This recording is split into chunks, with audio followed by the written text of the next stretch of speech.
warahmatullahi wabarakatuh. Selamat siang. Perkenalkan, nama saya Sarlota Papaulimpa. Saya dari Prodi Matematika semester 1. Di sini saya akan menjelaskan tentang fotosintesis. Fotosintesis merupakan salah satu proses pembuatan makanan pada tumbuhan. Yang saya ketahui dalam fotosintesis ada 4 hal penting. Yang pertama air, yang kedua karbon dioksida, yang ketiga klorofil, yang keempat cahaya energi atau energi cahaya. Bagaimana cara tumbuhan memerlukan air? Tumbuhan memerlukan air dengan cara menyerap air dari dalam tanah sehingga menyerap ke seluruh tubuh tumbuhan. Sedangkan karbon dioksida atau biasanya disebut CO2 adalah gas cair yang tidak mudah berwarna, yang tidak mudah berbau, dan yang tidak mudah terbakar dan memiliki sedikit asam. Sedangkan klorofil atau zat hijau adalah pigmen yang memiliki berbagai macam organisme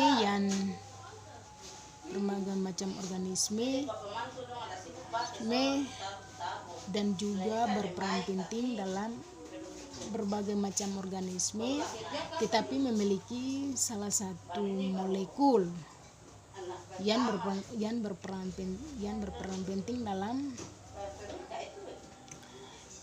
penting dalam fotosintesis. Klorofil juga memberikan berbagai macam warna hijau kepada daun tumbuhan hijau dan alga hijau. Alga hijau juga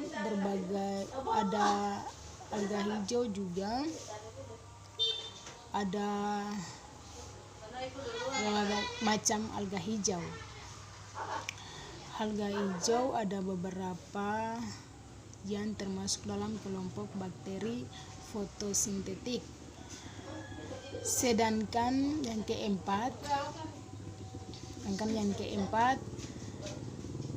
cahaya matahari atau energi cahaya atau biasanya disebut energi surya. Energi surya juga sangat panas karena ia bersinar dari panas matahari yang dimanfaatkan juga untuk menggunakan serangkaian teknologi dan juga seperti panas surya, fotovoltaik, surya listrik, panas surya,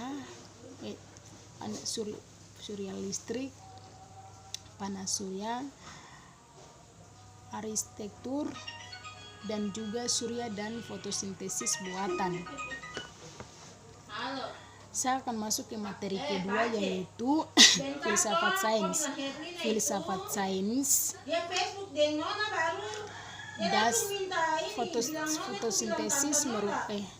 Filsafat sains merupakan dasar dari suatu rangkaian kajian. Yang saya ketahui tentang filsafat sains ada 3, yaitu pengetahuan, 2 informasi, 3 data. Pengetahuan berbeda dengan informasi dan data. Walaupun data yang paling terpenting dalam filsafat sains. Ada objek yang bernama X. Misalnya itu adalah suatu data. Sedangkan objek yang berelasi dengan objek lain yang bernama Y yang disebut dengan kata yang berada di lokasi X itu yang disebut informasi. Sedangkan kata lain informasi adalah keterhubungan antara data tetapi memiliki informasi memiliki informasi tapi belum tentu memiliki pengetahuan. Saya akan masuk ke materi ketiga, yaitu sejarah pendidikan. Sejarah pendidikan merupakan sejarah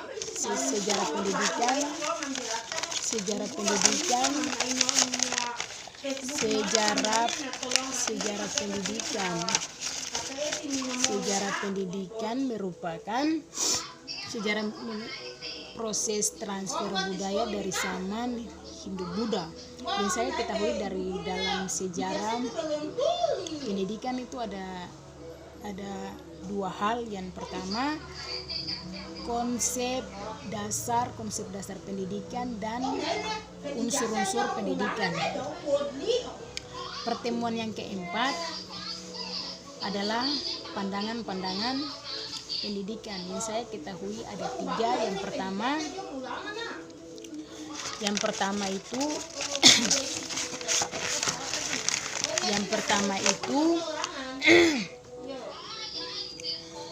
pertama itu gerakan baru pendidikan, ruang pendidikan, dan teori-teori pendidikan. Sedangkan yang kelima adalah lingkungan pendidikan. Yang saya ketahui ada 3 macam lingkungan pendidikan. Yang pertama lingkungan keluarga, yang kedua lingkungan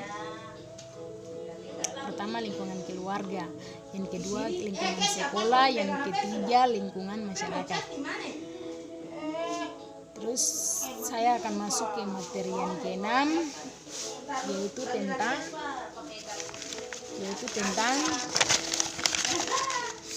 yaitu tentang struktur pendidikan. Struktur pendidikan adalah administrasi pendidikan dan non-pendidikan, dasar pendidikan dan non-pendidikan, pendidikan kurikulum, peserta didik dalam proses pendidikan, lulusan politik, keamanan, ekonomi, budaya, dan agama. Sedangkan di dalamnya juga mencantumkan pendidikan yang bertujuan untuk pendidikan peserta didik. Kesimpulan dari saya,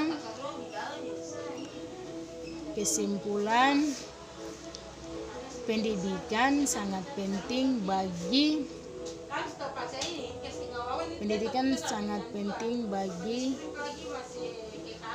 masyarakat di seluruh wilayah Indonesia.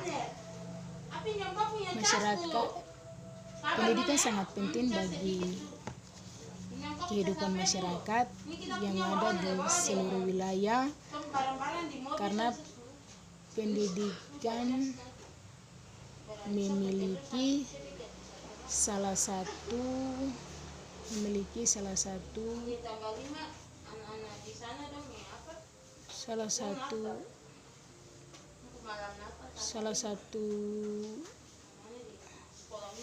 pendidikan memiliki salah satu